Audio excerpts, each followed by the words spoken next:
All right. The biggest section in 1.1 is domains of functions. We'll start with definition. The domain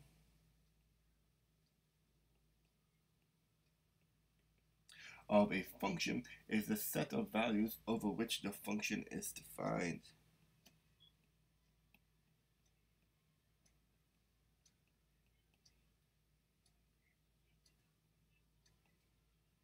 Now, which the function is defined.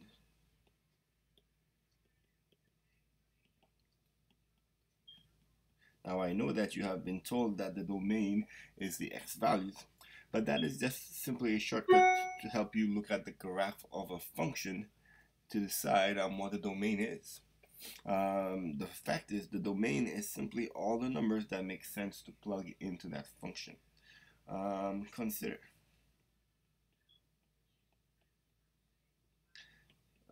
the function f of x equals 1 over x minus 3. The concept of the domain being the x values clearly cannot help you find the answer to this problem. But the idea or the domain being the values that the function is defined as can. For instance, I can ask you to find f of 0, and then f of 0 will be 1 over negative 3. I can ask you to find f of 1, and f of 1 will be 1 over negative 2. I can ask you to find f of 100, and that will be 1 over 97. Therefore, what that tells us is 0, 1, and 100 are in the domain of the function because all of these numbers result in a solution. The function is defined. I have an answer for any of those numbers. In fact, there are an infinite number of numbers that I can plug into this function and get an answer. 72, 1/2, negative 58, negative 7/3, negative 6,500, 12, 8, I don't know, a whole bunch of numbers. But there's one number in particular that will give us an issue. If I were to try to find f of 3, that would be 1 over 3 minus 3, which is equals to 1 over 0. And of course, for now anyways, hopefully one of you can fix this problem, we cannot divide by 0. Divide by 0 results in something that is undefined. Therefore, 3 is not in the domain of the function.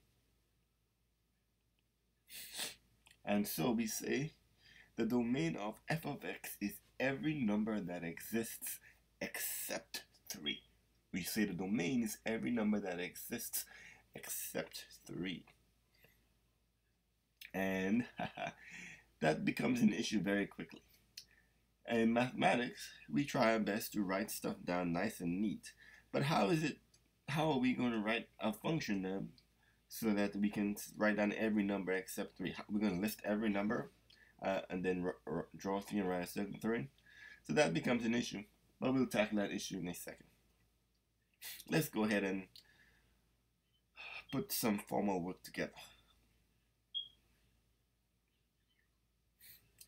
Finding the domain of rational functions.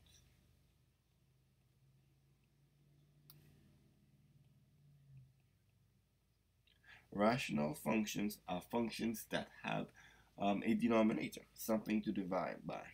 For example, if I have f of x is equals to 3x divided by x minus 4, I have a denominator here, and so this is a rational function. Finding the domain of this function is a two-step process. The first step is to set the denominator not equal to 0. Because if you think about it, since I cannot divide by 0, the denominator cannot be 0. And then solve for x.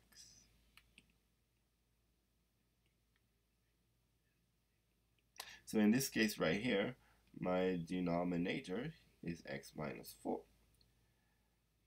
And so I take that x minus 4, and I say, well, x minus 4 cannot equal 0, because if it equals 0, I will be dividing by 0. So I simply say x minus 4 cannot be 0, and then I go ahead and I add 4 to both sides. Notice that I did not consider the numerator in this operation. Simply, x cannot be 4. Now, a point of very important note. This answer is actually incorrect. The fact that x cannot be 4 is not the domain. The domain actually is all the other numbers. The domain is the 1, 5, 1.5, 865 million, whatever. So the domain is all numbers except 4. And so because of that, we have to be careful in how we write this out. There are 3 ways to keep the domain. The first is called set-Buller notation.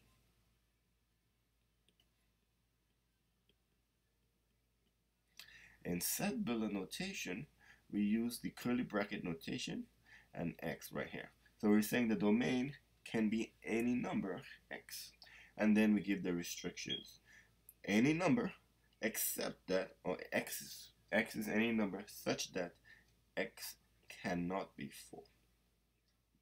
There we go. Set-Buller notation is the easiest notation in the whole wide world. My favorite notation. The second way is by graphing the function. When you're graphing your function, you have your fancy number line. A number line is an infinite set of numbers. Somewhere on this number line is the number 4. And to indicate that the graph cannot be 4, we will have an open circle at 4. And to indicate that all the other numbers are what we care about, is we will shade the rest of the number line. Ooh, it's hard shading. And we will shade the rest of the number line right here. So we shade everything except 4.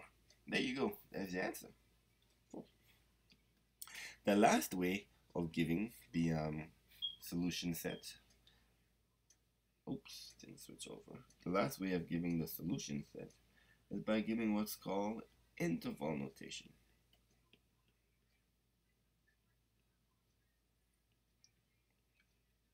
Now a little bit of a background right here. Interval notation is mathematics for grown-ups. For some reason, we've decided that we don't like to shade anymore. And so what we've done is we've come up with a shorthand for shading.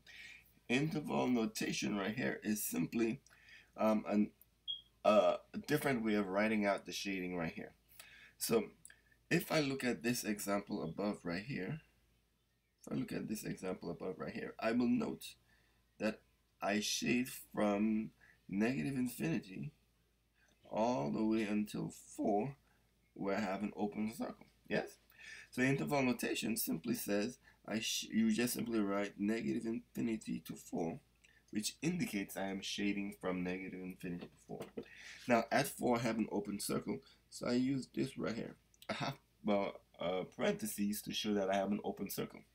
Infinities always are open circles as well, because you cannot actually reach infinity, and so I will have an open circle as well. And so this right here represents the first shading. If you notice, however, there's a second set of shading over here. I start at 4 and I end at infinity. And that's it right here. So you have a comma between them and you go 4 to infinity. And that's that right there. So this simply says I start shading at 4 and then I stop shading at infinity. And because we have 2 pieces, we put a U between them, which means to unite.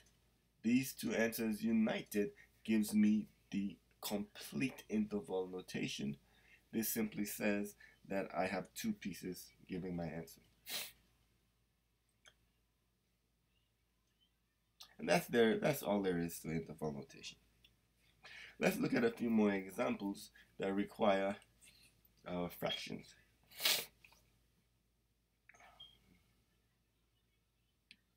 Example number 2.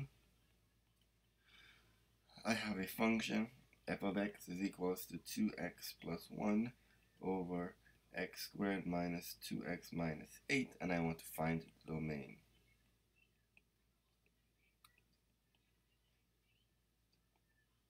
Again, I said the denominator not equal to 0. And then I got to factor this lovely thing out right here. X squared minus 2x minus 8. In this simple example, I just need two numbers that multiply to give me negative 8. And when I add them, I will get negative 2. Cannot be 0. And then I split them.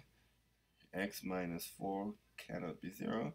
And x plus 2 cannot be 0.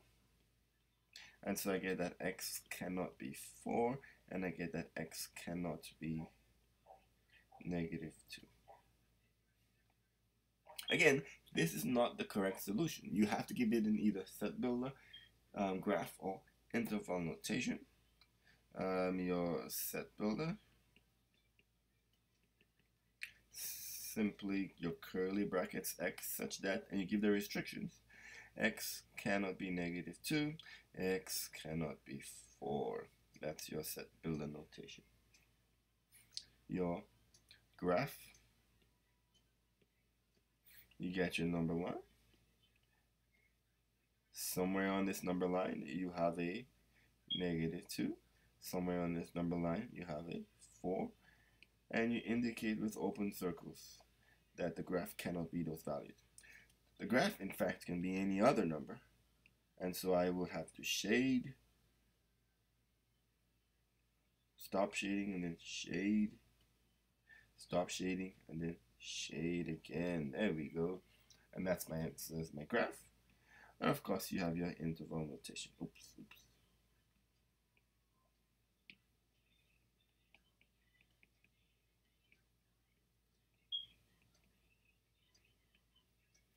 In your interval notation, what you want to do is count how many times you shaded. I shaded 1, 2, 3 times, and so that means I will have 3 intervals. The first interval starts at negative infinity, it stops at negative 2, and then I union. And then the second interval starts at negative 2 and ends at 4.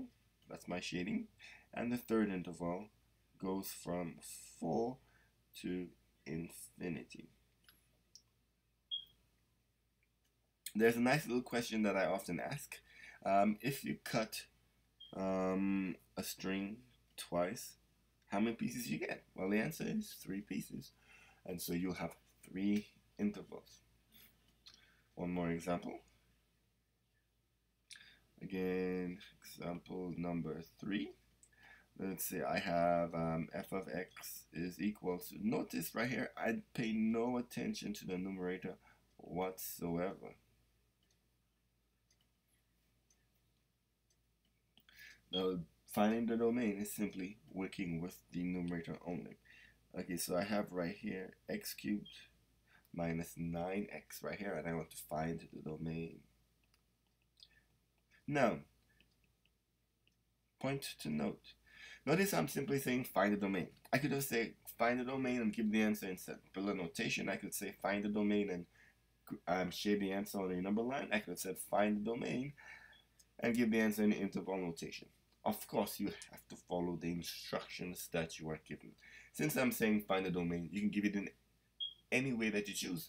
Of course, I love giving them in all the ways, so I just do all of them. Anyway, a rational function. I have a denominator. I set my denominator not equal to 0. And then I factor. This right here is a tricky factoring. Notice that the only thing they have in common is an x. So I have to first factor out the x. And that leaves me with x squared minus 9 on the inside of the parentheses. And the x squared minus 9 is a special factoring. It is a difference of squares. It actually factors into x plus 3 times x minus 3. And so I get, when I work this out, x cannot be 0, x plus 3 cannot be 0, x minus 3 cannot be 0, x cannot be 0, x cannot be negative 3, x cannot be 3. So if I got my 3 pieces right here, when I skip down to interval notation, I am going to have 4 intervals. Oh my goodness, they are going crazy tonight. So, set below is the easiest of them all.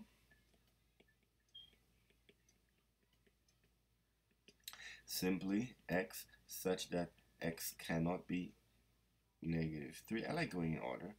Technically, you don't have to. X cannot be 0, and x cannot be 3. That's your set builder. The graph. I have my lovely number line.